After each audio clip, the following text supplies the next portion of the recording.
Oi, gente, tudo bem? Quem traduziu? Oi, gente, tudo bem? Eu sou a Malu e eu li Um Teto Todo Seu, da Virginia Woolf, com tradução da Bia Nunes de Souza.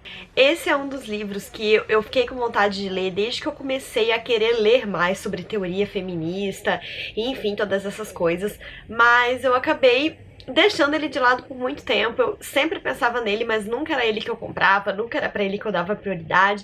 E no fim das contas, né, eu acho que as coisas acontecem do jeito que tem que acontecer e na hora que tem que acontecer, analumística, porque esse livro se tornou uma lenda na minha vida por anos, que ele nunca era lido, nunca era comprado, e de repente eu tive a ideia, né, de gravar um vídeo sobre a importância de ler mulheres, e eu senti que eu precisava ler esse livro, e foi incrível tê-lo lido justamente nesse momento. Ele serviu tanto para aquele vídeo, embasou tanto o que eu tinha pra falar, que eu quase decidi por não fazer um vídeo só pra Um Teto Todo Seu, já que eu falei muito dele naquele vídeo. Só que, enfim, se alguém estiver procurando, né, resenha ou comentários exclusivamente sobre esse livro aqui, não vai cair naquele vídeo, né? Então eu prefiro deixar registrado também num vídeo só pra ele. Então vamos lá, porque tem bastante coisa pra comentar.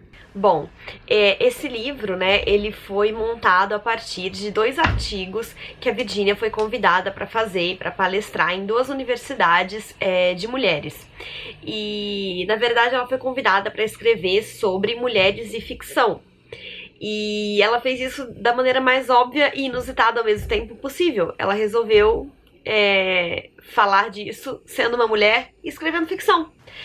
E isso foi genial, essa escolha dela foi brilhante. Enquanto eu tava lendo o livro, eu achei um pouco viajado por alguns momentos, mas cada vez mais que eu penso nesse livro, desde que eu terminei de ler, e isso já faz mais ou menos um mês, eu concluo que eu gostei mais dele e que ele é melhor do que eu imaginava enquanto eu tava lendo, porque a escolha dela foi realmente genial. Ao invés de partir da voz dela, que poderia soar preciosista e academicista, ela resolve partir da voz de uma personagem que não sabe do que vai falar. E então essa personagem vai fazer um grande ensaio, porque um dia ela resolve prestar atenção e tomar nota sobre a presença ou a falta das mulheres na literatura. E enfim, toda a voz dessa personagem é genial. O livro é construído de uma maneira magistral pela Virginia, porque além de, colocando na voz da personagem, ela tirar esse academicismo, ela também se liberta de algumas amarras, porque a personagem tá começando a entender sobre o assunto, começando a pesquisar. Então ela não sabe nada dele. Então ela não vem com prepotência, ela não vem com respostas, ela traz as perguntas. E por vezes, enquanto eu tava lendo, eu pensei, nossa, mas a Virginia Woolf tá botando em si questão? E eu lembrei, não, mas quem tá lendo pode estar. E por isso a personagem dela tá também. Enquanto ela por trás deve estar morrendo de rir e falando com ironia e tendo certeza daquela resposta. Então, enfim, o formato do livro foi uma sacada que me dá vontade de bater palma de pé. Agora que eu já puxei bastante saco, eu vou começar a falar sobre alguns dos pontos, né, que eu acho que não tem como não falar. O primeiro deles é o ponto mais emblemático do livro e que diz respeito logo ao título, que é Um Teto Todo Seu. E ela mesma começa brincando com isso, né? Porque ela fala assim no início do livro: me convidaram para escrever sobre mulheres na ficção. E por que eu tô falando de um teto todo seu? E justamente porque um teto todo seu é um símbolo para tanta coisa. É um símbolo para a liberdade da mulher, para o dinheiro da mulher e também para sua paz. E ela fala que as mulheres não tinham isso, porque elas estavam, sei lá, parindo 10 filhos, fazendo a comida, ou dando conta da funcionária que iria fazer a comida, e principalmente, né, impedindo que esses 10 filhos fossem uma pedra no caminho do pai, que chegava em casa e podia sentar tranquilamente no seu escritório, fechar a porta e escrever. Um escritório que, diga-se de passagem, é óbvio que essa mulher não tinha. Se ela quisesse escrever, mesmo no meio da loucura, ela teria que, sei lá, pegar uma máquina de escrever e sentar na sala. E quem consegue escrever em paz no meio da sala, com um monte de criança correndo, visita chegando e todo o funcionamento da casa acontecendo em volta? Spoiler, ninguém. Ainda falando da liberdade, mas de uma forma mais metafórica, ou até melhor, falando de prisões metafóricas, a Virginia coloca também que nunca existiu uma regra decretada de que as mulheres não podiam escrever, mas isso era velado, e era velado através de todas essas atribuições que elas tinham e que as impediam de chegar perto, né, de ser um Shakespeare, por exemplo, né? E ela coloca essa questão de Shakespeare, que é outra questão também muito presente nessa obra, e que eu já tinha ouvido falar dela várias vezes antes de ler o livro, que é, em determinado momento a personagem que está ensaiando sobre isso pensa: nossa, mas a gente tinha, né, o Shakespeare, e a gente não teve nenhuma mulher que escrevesse, né, como ele, que tivesse publicado tantas obras e que fosse, né, tão magistral e tão conhecida. E daí rapidamente ela pensa, é porque elas não deviam ter capacidade, né, porque senão elas estariam aí. E daí ela resolve pensar, mas e se Shakespeare tivesse uma irmã gêmea, que tivesse o mesmo talento que ele? Será que ela teria as mesmas oportunidades, o mesmo incentivo?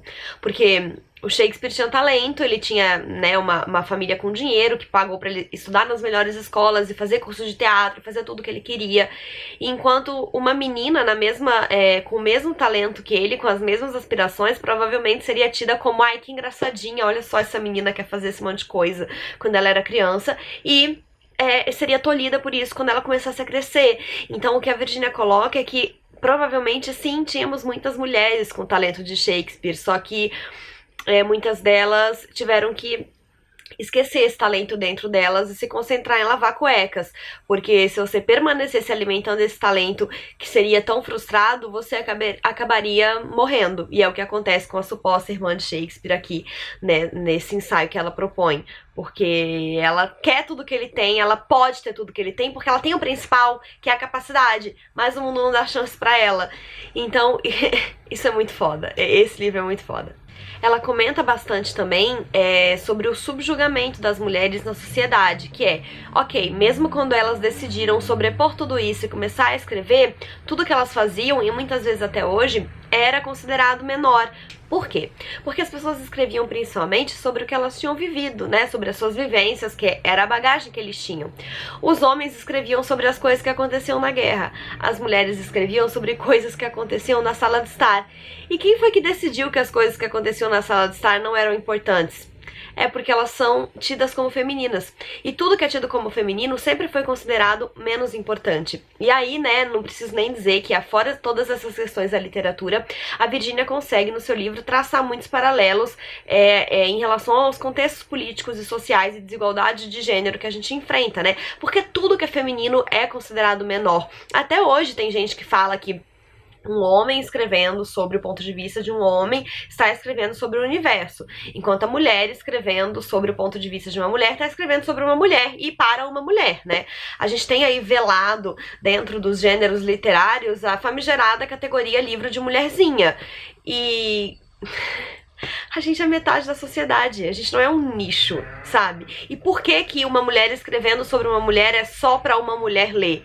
Por quê? Por que que o homem não pode ler isso se a gente pode ler um livro de homem escrito sob o ponto de vista de um homem, né? Por que que a gente tem que ser um nicho? Por que que a gente tem que ser o outro?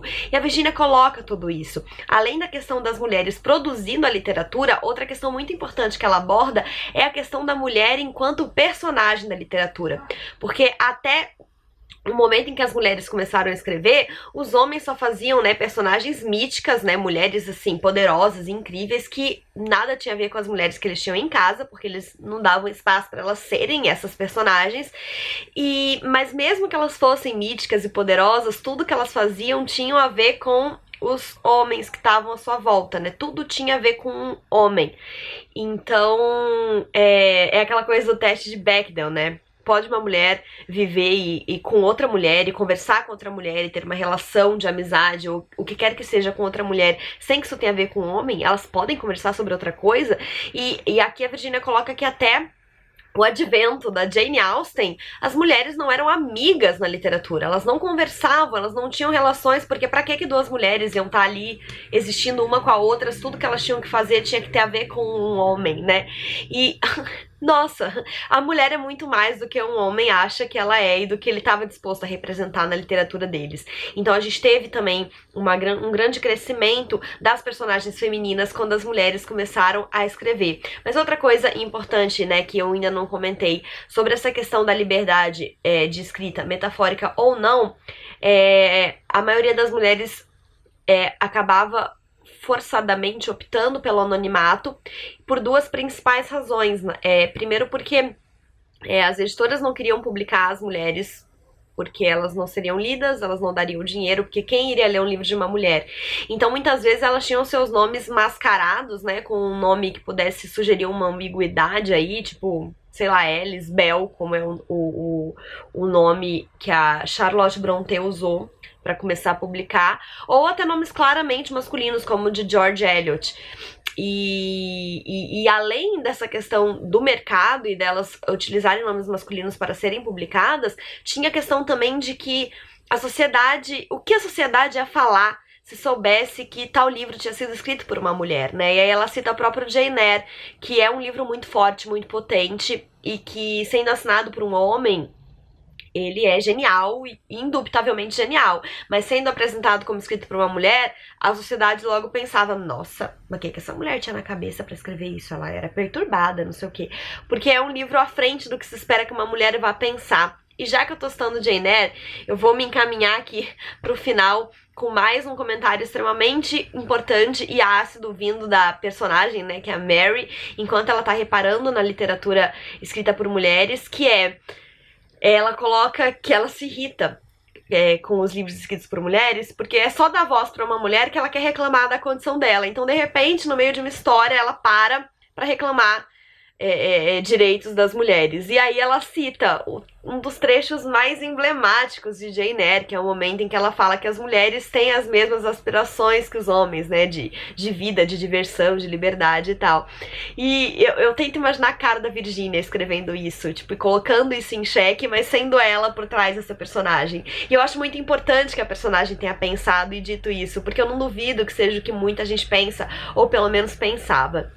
E mais uma coisinha pra finalizar é que, mais uma vez, através da personagem, né, depois que ela faz todo esse estudo em relação à literatura produzida por mulheres, ela fala que, ufa, acabou, e que finalmente ela vai poder voltar a ler homens, porque ela tava com saudade. E daí ela vai com muita sede ao pote pra um livro de homem e ela morre de tédio, porque é um livro muito autocentrado e ela não suporta mais isso. E eu me senti muito abraçada, porque desde que eu comecei nessa minha busca por ler mais mulheres, quando eu pego um livro que é nitidamente um livro escrito por um homem sobre um homem, eu morro de tédio.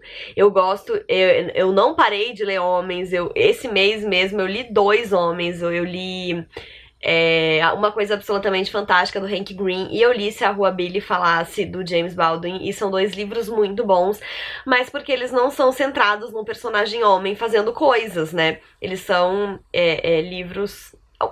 Primeiro, os 2 têm protagonistas femininas narradoras, né? Então, só aí já dá uma quebra. Mas, enfim, eu gosto muito de livros escritos por homens, como, por exemplo, os livros do Mia Couto ou do Walter Hugo Mãe, que são livros mais poéticos e que realmente buscam falar de coisas além, né, do que uma história de um homem vivendo coisas de homem, porque isso parou de me interessar.